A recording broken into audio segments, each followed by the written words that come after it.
আপনারা জনগণের জেনারেল উইলকে ভঙ্গ করে এখন আমাদেরকে বলছেন যে হবস করে আসেন, লক করে আসেন। আমি চ্যালেঞ্জ করে বলছি, যদি হবস এবং লক নিয়ে আপনি 5 মিনিট কথা বলতে পারেন টানা, আমরা আর কোনোদিন হবস লক রুশোর নাম নেব না। আমি জানি ওই সোশ্যাল কন্ট্রাক্ট, এই শব্দের বাইরে আপনি এটা সম্পর্কে ঘুণাক্ষরেও কিছু জানেন না। যদি জানতেন তাহলে আপনার কথাবার্তার মধ্যে আমরা এটা রিফ্লেকশন দেখতে পেতাম। আমরা এটা রিফ্লেকশন দেখতে পাচ্ছি না।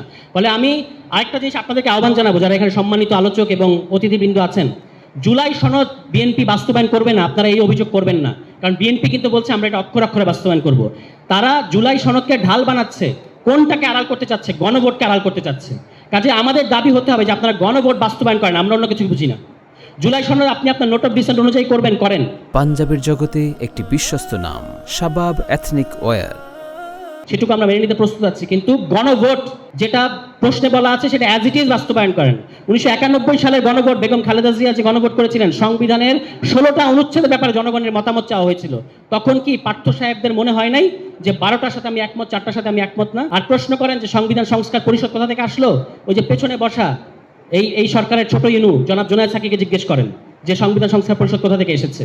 এই সমস্ত প্রশ্ন করে বাংলাদেশের মানুষের যে গণভোটের মধ্য দিয়ে যে রায় দিয়েছে, এটাকে আপনারা অবজ্ঞা করে আপনারা যদি মনে করেন, আপনাদের ইতিহাস মনে করে দেখেন, কোনো বাড়ি কিন্তু ক্ষমতা হস্তান্তরের মুহূর্তে আপনারা কোনো সুষ্ঠুভাবে ক্ষমতা হস্তান্তর করতে পারেন নাই। 96 পারেন নাই, 2006 পারেন নাই।